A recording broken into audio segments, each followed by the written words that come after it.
लोचन के नाम से प्रसिद्ध हुआ तथा स्त्री के त्रय विद्या कामधेनु भाषा अक्षरा और सवरा ये नाम हुए। राजन महासरस्वती ने गोरे रंग की स्त्री और श्यामा रंग के पुरुष को प्रकट किया। उन दोनों के नाम भी मैं तुम्हें बतलाता हूँ।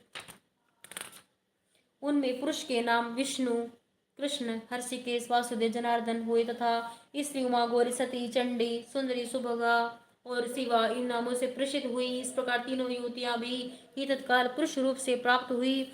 इस बात को जानने ज्ञान नेत्र वाले लोग ही समझ सकते हैं, दूसरे अज्ञानीजन इस रहस्य को नहीं जान सकते। राजन महालक्ष्मी ने त्रिविद्या रूपा सरस्वती को ब्रह्मा के लिए पत्नी रूप में समर्पित किया, रुद्र को वरदायिनी गौरी तथा भगवान विश्वासुदेव को लक्ष्मी दे दी। इस प्रकार सरस्वती के साथ संयुक्त होकर ब्रह्मा जी ने ब्राह्मण को उत्पन्न किया हुआ परम पराक्रमी भगवान रुद्र ने गौरी के साथ मिलकर उसका भेदन किया। राजा ने इस ब्रह्मांड में प्रधान महतत्व आदि कार्य समूह पंच महाभूतमात्मक समस्त स्थावर जंगम रूप जगत की उत्पत्ति हुई। फिर लक्ष्मी के साथ भगवान विष्णु ने उस जगत का पालन पोषण किया और प्रलय काल में गौरी के साथ महेश्वर ने उस संपूर्ण जगत का संहार किया। महाराज लक्ष्मी की सर्वसत्वमयी तथा सब सत्वों की अधीश्वरी है। वे ही निराकार और साकार रूप में रहकर नाना प्रकार के नाम धारण करती हैं। सगुण वाचक सत्य ज्ञान चित्त महामाया आदि नामांतरों से उन महालक्ष्मी की निरूपण करना चाहिए। केवल एक नाम महालक्ष्मी मात्र से अथवा अन्य प्रत्यक्ष आदि प्रमाण से उनका वर्णन नहीं हो सकता। प्रथम रहस्य में पराशक्ति महालक्ष्मी के स्वरूप का प्रतिपादन किया गया है। महालक्ष्मी ही देवी के समस्त विकृति अवतारों की प्रधान प्रवृत्ति है।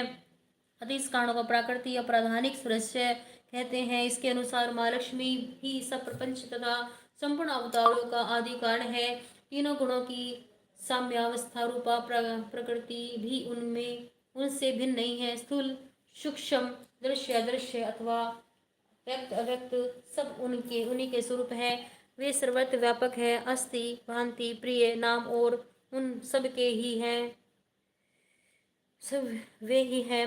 वे सजन्मयी परमेश्वरी सूक्ष्म रूप से सर्वत्र व्यापक होती हुई भी भक्तों पर अनुग्रह करने के लिए परम दिव्य चिन्मय सगुण रूप से भी सदा विराजमान रहती हैं। उनके उस श्री विग्रह की कांति तपाई और स्वर्ण की भांति है। वे अपने चार हाथों में मातु लिंग बिजोरा गदा खेट ढाल और पानपात धारण करती हैं तथा मस्तक पर नाम लिंग और योनि धारण किए रहती हैं। भुवनेश्वरी संहिता के अनुसार मातुलिंग कर्म राशि का, गदा क्रिया शक्ति का, खेट ज्ञान शक्ति का और पान पात्र तुरीय वृत्ति अपने सजन्मय स्वरूप में स्थिति का सूचक है। इसी प्रकार नाग से काल का, योनि से प्रवृत्ति का और लिंग से पुरुष का ग्रहण होता है। तात्पर्य है कि प्रकृति पुरुष और काल तीनों का अधिष्ठान परमेश्वरी महालक्ष्मी है। अतः चतुर्भुज महालक्ष्मी के किस हाथ में कौन से आयुध हैं, इसमें भी मतभेद है। अथ विकृति रहस्यम सौर मंगल मांगल्ये शिवे सरसात्के शनित्रंबके गौरी नारायणी नमोस्तुते। विकृति रहस्य अथ विकृतिम रहस्यम। ऋषि कहते राजन, पहले जिन सत्य प्रधान त्रिगुणमयी महालक्ष्मी के तामसी आदि भेद से तीन स्वरूप बतलाए गए, वे ही सर्वा, चंडिका, दुर्गा, भद्र और भगवती आदि अनेक नाम से कही जाती हैं। तत्व गुणमयी महाकाली भगवान विष्णु की योग निंद्रा कही गई है। मधु और कैटव का नाश करने के लिए ब्रह्मा जी ने जिनकी स्तुति की थी, उन्हीं का नाम महाकाली है।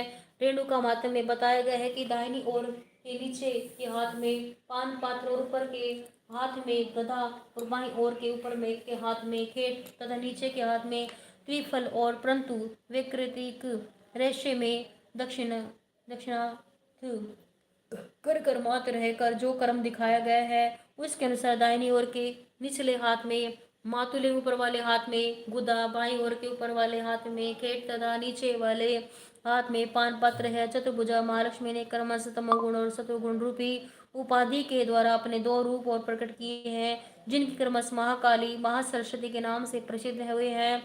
ये दोनों सरस्वती के परम चरित्र उत्तर चरित्र में वर्णित महाकाली और महासरस्वती से भिन्न है, क्योंकि ये दोनों ही चतुर्भुज हैं और उक्त चरित्र में वर्णित महाकाली के 10 तथा माँ सरस्वती के 8 भुजाएं हैं। चतुर्भुज महाकाली के हाथ में खड़ग, पान पात्र, मस्तक और ढाल है।